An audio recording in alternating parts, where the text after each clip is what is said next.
இன்னைக்கு நம்ம little super stars TV மொபைல்னு ஸ்கிரீன் அடிக்ஷன்ல முழுகி போகாம ஓடி ஆடி விளையாடி ஹெல்தியாவும் ஷார்ப்பராவும் வளரணும் இல்லையா? 50+ kids centric amenities. Stepstone Viram phase 2 kids themed apartments. Stepstone Viram Phase 2 காட்டுப்பாக்கம்ல premium 2 and 3 BHK apartments just 79 lakhs all inclusive.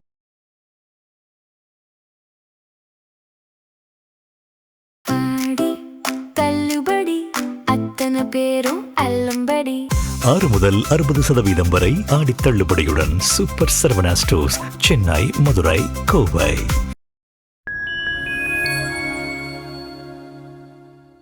Cine நேயர்களுக்கு வணக்கம். நம்ம சேனல்ல தொடர்ந்து நிறைய இன்ட்ரெஸ்டிங்கான சினிமா அப்டேட்ஸா இருக்கட்டும், செலிபிரிட்டி பயோகிராஃபிஸா இருக்கட்டும், இது எல்லாத்தையும் வந்துட்டு பார்த்துட்டு வரோம். அந்த வரிசையில இன்னைக்கு ஒரு 2 இம்பார்ட்டன்டான சூப்பர் ஸ்டார்ஸா தமிழ் இண்டஸ்ட்ரியில இருக்கக்கூடியவங்க, அவங்க 2 பேருக்கு இன்னைக்கு வந்துட்டு பர்த்டே. ஸோ அவங்க 2 பேர் யாரு, அவங்களோட லைஃப்ல அவங்க என்ன ஜேர்னியை வந்துட்டு ஃபேஸ் பண்ணிட்டு வந்தாங்க, என்னென்ன விஷயங்களை தாண்டி சினிமா இண்டஸ்ட்ரிக்குள்ள இப்ப சக்சஸ் அப்படின்ற ஒரு இடத்துல இருக்காங்க, இது எல்லாத்தையும் வந்துட்டு ஒரு சின்ன டீட்டெயிலா இந்த வீடியோல பார்த்துடலாம். ஸோ இந்த லிஸ்ட்ல நம்ம ஃபர்ஸ்ட் பார்க்க போறவங்க யாருன்னு பாத்தீங்கன்னா, ரைட்டர், ஆக்டிங், டைரக்டர், சினிமாட்டோகிராஃபி இப்படின்னு நிறைய முகங்கள் கொண்ட ஒருத்தங்க தான். மல்டி டாஸ்கிங்கான ஒரு சூப்பர் யூனிக்கான ஒரு ஸ்டாரா இருக்கிறவங்க தான் வந்துட்டு நடிகை சுஹாசினி அவர்கள். ஸோ இன்னைக்கு அவங்க அவங்களோட பர்த்டேவை செலிப்ரேட் பண்றாங்க. சுஹாசினி அவர்கள் வந்துட்டு பிறந்தது பாத்தீங்க அப்படின்னா சென்னையில தான். ஆனா இவங்க பிறக்கும் போதே வந்துட்டு ஒரு சினிமா பேக்ரவுண்ட் இருக்கக்கூடிய ஒரு ஃபேமிலியில தான் வந்துட்டு பிறக்கிறாங்க. அதாவது நடிகர் கமல்ஹாசன் அவர்களுடைய அண்ணனான சாருஹாசன் அவர்களோட மகள் தான் வந்துட்டு சுஹாசினி அவர்கள். ஸோ சின்ன வயசுல இருந்தே அவங்க சினிமாக்குள்ள வந்துட்டாங்க அப்படின்லாம் வந்து நம்ம சொல்லவே முடியாது. ஏன்னா இவங்களோட கெரியரே வந்துட்டு டோட்டலாக டிஃப்ரெண்ட். அதாவது ஒரு பெண்கள் எதுவும் வந்துட்டு பண்ண முடியுமா அப்படின்ற ஆரம்பத்தில் பார்க்கப்பட்ட நிறைய விஷயங்கள் வந்துட்டு உடைச்சிட்டு வெளியே வந்த ஒருத்தங்கள்ல சுஹாசினி அவர்களும் வந்துட்டு பார்க்கப்படுறாங்க. ஏன் அப்படின்னா இவங்களுக்கு சின்ன வயசுலேருந்தே ஆக்டிங் அப்படின்றத தாண்டி சினிமாட்டோகிராஃபி மேலே இவங்களுக்கு ஒரு பெரிய ஆர்வம் வந்துட்டு இருந்திருக்கு. MGR government film and television இன்ஸ்டிடியூஷனில் வந்துட்டு இவங்க படிக்கிறாங்க. அதுவும் சினிமாட்டோகிராஃபி வந்துட்டு கற்றுக்கிறாங்க. ஸோ அதில் வந்துட்டு நிறைய தியரிட்டிக்கல், ரொம்ப அகாடமிக் நாலேஜ் வந்துட்டு இவங்களுக்கு சினிமாட்டோகிராஃபி கிடைச்சதுக்கப்புறம் இவங்க வந்துட்டு சினிமா இண்டஸ்ட்ரிக்குள்ளே வராங்க. அதுவும் வந்துட்டு ஆக்டராக இல்லாமல் அப்பவும் சினிமாட்டோகிராஃபராக தான் வந்துட்டு வராங்க. அண்ட் அதில் வந்துட்டு நிறைய விஷயம், கேமரா, லைட்னிங், லென்ஸு, இந்த மாதிரி எல்லா விஷயத்தையுமே வந்துட்டு கற்றுக்கிறாங்க. அதுக்கப்புறம் தான் இவங்க ஆக்டிங் அப்படின்ற ஒரு விஷயத்தில் வந்துட்டு காலடி எடுத்து வைக்கிறாங்க.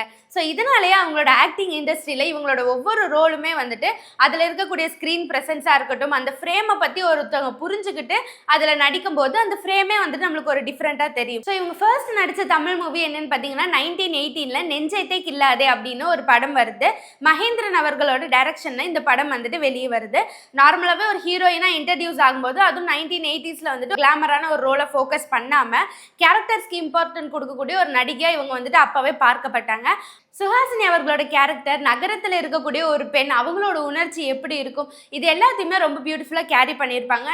இந்த படம் வந்துட்டு தேசிய அளவில் வந்துட்டு பேசப்பட்டது.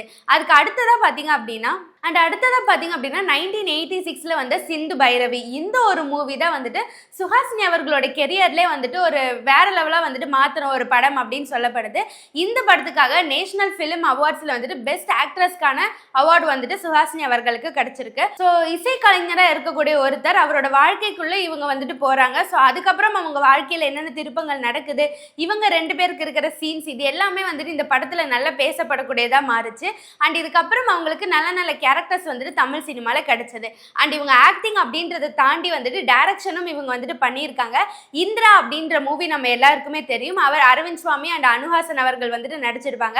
அண்ட் இதில் ஒரு மெயினான ஒரு விஷயம் என்னன்னு பார்த்தீங்கன்னா ஏஆர் ரஹ்மான் அவங்களோட மியூசிக் தாங்க. ஸோ அதையும் தாண்டி இவங்களோட டைரக்ஷன் அப்படின்றது வந்துட்டு ரொம்ப பர்ஃபெக்டாகவே இந்த மூவியில் காமிச்சிருப்பாங்க. அந்த ஒவ்வொரு கேஸ்டிங்காக இருக்கட்டும், அண்ட் ஒவ்வொரு டைலாக் டெலிவரி, ஒரு சமூகத்தோட பிரச்சனை அப்படின்னா அது எந்த அளவுக்கு இருக்கும், இது எல்லாத்தையுமே வந்துட்டு ஃபோக்கஸ் பண்ணி அந்த மூவி எடுத்திருப்பாங்க. ஒரு டைரக்டரா வந்துட்டு இவங்களுக்கு நல்ல ஒரு பேர் எடுத்து கொடுத்த ஒரு மூவி அப்படின்னா இந்திரா மூவியை வந்துட்டு சொல்லலாம். அண்ட் அதை தொடர்ந்து 1988 வந்துட்டு டைரக்டர் மணிரத்னமா சுஹாசினி அவர்கள் வந்துட்டு திருமணம் பண்ணிக்கிறாங்க. இவங்க எந்த அளவுக்கு வந்துட்டு சினிமா கேரியர்ல வந்துட்டு ஃபோக்கஸ்டா இருக்காங்களோ அந்த அளவுக்கு அவங்களோட பர்சனல் லைஃப்லயும் ஃபோக்கஸ்டா தான் இருக்காங்க. நிறைய யார்கிட்டையும் ஷேர் பண்ணிக்காம அவங்களோட பர்சனல் லைஃப் அது ஒரு பர்சனலான ஒரு ஸ்பேஸ் அப்படின்றதுல இவங்க 2 பேருமே ரொம்ப கிளாரிட்டியாக இருக்காங்க. அண்ட் திருமணத்துக்கு அப்புறமும் இவங்க 2 பேரோட கெரியரில் எந்த இடத்துலையும் ஒரு பிரேக் வந்துட்டு இருந்ததே கிடையாது. 2 பேரும் தனித்துவமாக அவங்களோட இண்டஸ்ட்ரியில் அவங்களோட கெரியரில் வந்துட்டு சக்ஸஸ்ஃபுல்லாக தான் இருந்திருக்காங்க. ஸ்க்ரீனுக்கு முன்னாடி பெண்கள் நடிப்பாங்க, ஸ்க்ரீனுக்கு பின்னாடியும் வந்துட்டு பெண்கள் இருக்க முடியும் அப்படின்ற ஒரு விஷயத்தை நிரூபிச்சவங்க தான் வந்து சுஹாசினி. சினிமாட்டோகிராஃபி, ரைட்டிங், டைரக்ஷன், ஆக்டிங்னு ஒவ்வொரு ஃபேஸுமே வந்துட்டு இவங்களுக்குன்னு ஒரு தனி அடையாளத்தை இவங்க வந்துட்டு உருவாக்கி வச்சிருக்காங்க. ஸோ ஒரு செவரை வந்துட்டு உடைச்சு அதையும் தாண்டி அதுக்குள்ளே நிறைய பேர் பயணிக்க வச்சவங்க தான் வந்துட்டு சுஹாசினி அவர்கள். ஸோ அப்படிப்பட்ட ஆக்ட்ரஸான சுஹாசினி மேம் அவர்கள் இன்னைக்கு அவங்களோட பர்த்டேவை செலிப்ரேட் பண்ணுறாங்க. எங்களோட ஃபைன் டைம் மீடியா சார்பாக அவங்களுக்கு பிறந்தநாள் வாழ்த்துக்களை தெரிவிச்சுக்கிறேன். அண்ட் இந்த அடுத்ததா நம்ம பார்க்க போறது யாருன்னு பாத்தீங்கன்னா ஆக்ஷன் கிங். எல்லாருக்குமே தெரியல, ஆமாங்க, அதுதான் வந்துட்டு நம்ம ஆக்ஷன் கிங் அர்ஜுன் அவர்கள். ஸோ இன்னைக்கு அவரோட பர்த்டேவை அவர் செலிப்ரேட் பண்றாரு. ஸோ இவர் வந்துட்டு கர்நாடகால தான் வந்துட்டு பிறக்கிறாங்க. அவங்களோட அப்பா வந்துட்டு கர்நாடகால ஒரு நல்ல ஒரு ஆக்டரா வந்துட்டு இருந்தவர். அவர் தான் வந்துட்டு சக்தி பிரசாந்த் அப்படின்னு கன்னட நடிகரா இருந்தவர் தான் வந்துட்டு இவரோட அப்பா. ஸோ இதனாலேயே வந்துட்டு இவர் சின்ன வயசுல இருந்து சினிமா அப்படின்றது ஒன்றும் பொருசு கிடையாது. இருந்தாலும் அவருக்கு வந்துட்டு சினிமா கெரியருக்குள்ள வரணும், ஒரு நடிகரா வரணும் அப்படின்றது ஆர்வம் கிடையாது.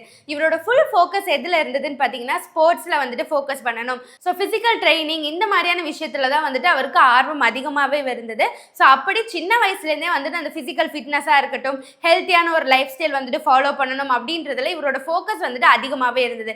ஸோ இப்படி அவருக்கு வந்துட்டு ஃபிசிக்கல் ஃபிட்னஸ் மேலே ஃபோக்கஸ் அதிகமாக இருக்கிற ஒரு காரணத்தினாலேயே இவர் வந்துட்டு மூவிக்குள்ளே வரும்போது நிறைய பேர் இவரை ஆக்ஷன் மூவிஸ்க்காக மட்டும் வந்துட்டு சூஸ் பண்ண ஆரம்பிச்சாங்க. ஸோ இவர் 1980ஸ்லாம் வந்துட்டு நடிக்க ஆரம்பிக்கும் போது இந்த சிக்ஸ் பேக்ஸ் கல்ச்சர் அப்படின்றதுலாம் அப்போ அவ்வளோ ஃபேமஸ் கிடையாது. ஆனால் அது எல்லாத்தையும் வந்துட்டு ஒரு ட்ரெண்டுக்கு கொண்டு வந்து ஒரு ட்ரெண்ட் செட்டராகவே வந்துட்டு அர்ஜுன் அவர்கள் வந்துட்டு மாறி இருந்தாங்க. ஸோ அப்படி இவர் வந்துட்டு ஃபர்ஸ்ட் கன்னடா மூவிஸில் தான் வந்துட்டு நடிக்கிறாங்க. அதை தொடர்ந்து தான் தமிழ், தெலுங்கு, மலையாளம் அப்படின்னு சொல்லிட்டு ஒவ்வொரு லாங்குவேஜஸ்லையும் நடிக்க ஆரம்பிக்கிறாங்க. ஸோ இவர் வந்துட்டு ஒரு மல்டி லிங்குவல் ஸ்டார் அப்படின்னு சொல்லி நம்ம சொல்லலாம். ஸோ இவருக்கு வந்துட்டு தமிழில் ஒரு ஃபேமஸான மூவி அப்படின்னு பார்த்தீங்கன்னா வந்துட்டு ஸோ அந்த மூவி தான் வந்துட்டு ஜென்டில்மேன். ஒரு விண்டேஜ் தீமாக இருக்கட்டும், சோஷியல் மெசேஜ், அதுல இவர் பண்ண அந்த ஸ்டைலிஷான ஆக்டிங், அதுல இருக்கிற ஏஆர் ரஹ்மான் மியூசிக், இது எல்லாமே வந்துட்டு தமிழ் கெரியர்ல, தமிழ் சினிமா கெரியர்ல அவருக்குன்னு ஒரு தனி அடையாளத்தை உருவாக்குன ஒரு படமா இந்த ஜென்டில்மேன் இருந்தது. அண்ட் தொடர்ந்து ஒரு பேட்ரியாட் இமேஜும் வந்துட்டு இவருக்கு உருவாச்சு. அந்த ஒரு படம் தான் வந்துட்டு முதல்வன் மூவி. அதுல வந்துட்டு ஒரு நாள் சீஃப் மினிஸ்டரா இருக்கிற ஒரு பத்திரிகையாளர் அவர் என்னென்ன மாற்றங்களை கொண்டு வருவாங்க, இப்ப நம்ம சமூகத்துல நடந்துட்டு இருக்கிற மாற்றங்களுக்கு ஒரு தொடக்க மூவி அப்படின்னு சொல்லலாம். ஸோ அந்த மூவில நம்ம ஆக்ஷன் கிங் அவர்கள் வந்துட்டு நடிச்சிருப்பாங்க. இவர் நடிச்ச நிறைய தமிழ் சினிமாஸை பற்றி நம்ம சொல்லிகிட்டே போகலாம். ஒவ்வொன்றுலையும் வந்துட்டு இவரோட அந்த ஃபிட்னஸ் அப்படின்றத வந்துட்டு ஒரு பேசும் பொருளாகவே மாறி இருக்கு. அண்ட் அவர் ஒரு கெரியர்லையும் வந்துட்டு அவருக்குன்னு ஒரு தனி இடத்தையே வந்துட்டு அவர் உருவாக்கி வச்சிருக்காரு. அண்ட் இவர் தமிழ் இண்டஸ்ட்ரியை தாண்டி வந்துட்டு மலையாளம், தெலுங்கு, ஹிந்தி மாதிரியான மூவிஸ்லையும் நடிச்சிருக்காங்க. அந்த ஹீரோ இமேஜ் அப்படின்ற ஒரு காலத்தில் அவர் ஃபேமஸாக இருந்து அதை தாண்டி இப்போ இருக்கிற ஜென்ரேஷனில் வந்துட்டு நிறைய குணச்சித்திர வேடங்களில் வந்துட்டு பண்ணிட்டு இருக்காங்க. அந்த ஒவ்வொரு ரோலும் வந்துட்டு நியூ ஜென்ரேஷனுக்கு வந்துட்டு ஆச்சரியம் உருவாக்கக்கூடிய ஒரு ரோலாக இருக்கும். அதில் குறிப்பிட்டு சொல்லணும் அப்படின்னா வந்துட்டு லியோ மூவியில் அவர் வந்துட்டு நடிச்சிருப்பாரு. விஜய் அவர்களோட சித்தப்பாவோட ரோலில் வந்துட்டு அர்ஜுன் அவர்கள் நடிச்சிருப்பாங்க. ஸோ அந்த ஒரு ரோலுமே வந்துட்டு அவ்வளோ பவர் பேக்டாக, அவரோட ஸ்க்ரீன் ப்ரெசன்ஸாக இருக்கட்டும், ஒரு எனர்ஜி கிரியேட் பண்ணக்கூடிய சீன்ஸாக வந்துட்டு அந்த படம் மாறி இருக்கும். இவர் தமிழ் இண்டஸ்ட்ரிக்கு நிறைய நல்ல நல்ல படங்கள் வந்துட்டு கொடுத்துருக்காங்க. ஸோ ஆக்ஷன் அப்படின்னா ஆக்ஷன் ஈக்குவல் டு அர்ஜுன் அப்படின்ற ஒரு பேர் மாதிரியே இவரோட அடையாளத்தை உருவாக்கிட்டாரு. ஸோ இப்போ அவரோட 60 வயசுகள் தாண்டி அவர் போயிட்டு இருக்காரு. இருந்தாலும் அந்த ஃபிட்னஸ், அந்த ஹெல்த்தி லைஃப் ஸ்டைல், அவருக்கான யூனிக்கான ஒரு ஸ்டைலிஷ், இது எல்லாத்தையும் ஃபாலோ பண்றாரு. நம்ம எல்லாருக்கும் இவரோட வாழ்க்கை அப்படின்றது ஒரு இன்ஸ்பிரேஷனா மாறணும். ஏன்னு கேட்டீங்க அப்படின்னா ஒரு ஹெல்த்தி லைஃப் அப்படின்றது எவ்வளோ முக்கியம். வயசானாலும் இப்போ நம்ம வந்து 20 வயசுல இடுப்பு வலி, கால் வலி அப்படின்னு சுத்திட்டு இருக்கோம். ஸோ வயசானாலும் நம்ம அதே ஸ்ட்ரென்த்தோட இருக்கிறதுக்கு நம்ம லைஃப் ஸ்டைலை நம்ம கண்டிப்பா சேஞ்ச் பண்ணி ஆகணும். அதை நம்ம எந்த அளவுக்கு ஹெல்த்தியாகவும் ஃபிட்டாகவும் வச்சுக்கணும் அப்படின்றதுக்கு ஒரு அடையாளமாவே அர்ஜுன் அவர்கள் மாறி இருக்காங்க. ஸோ அவருக்கும் இன்னைக்கு அவரோட பர்த்டேவை செலிப்ரேட் பண்றாங்க. எங்களோட ஃபைன் டைம் மீடியா சார்பா அர்ஜுன் அவர்களுக்கு பிறந்தநாள் வாழ்த்துக்களை தெரிவிச்சுக்கிறேன். ஸோ இதே மாதிரி செலிபிரிட்டிஸ் பத்தி நிறைய இன்ட்ரெஸ்டிங்கான விஷயத்தை தெரிஞ்சுக்க மறக்காம நம்ம சேனலை ஃபாலோ பண்ணுங்க. அடுத்த வீடியோல சந்திக்கும் வரை நான் உங்கள் சந்தியா தாஸ்.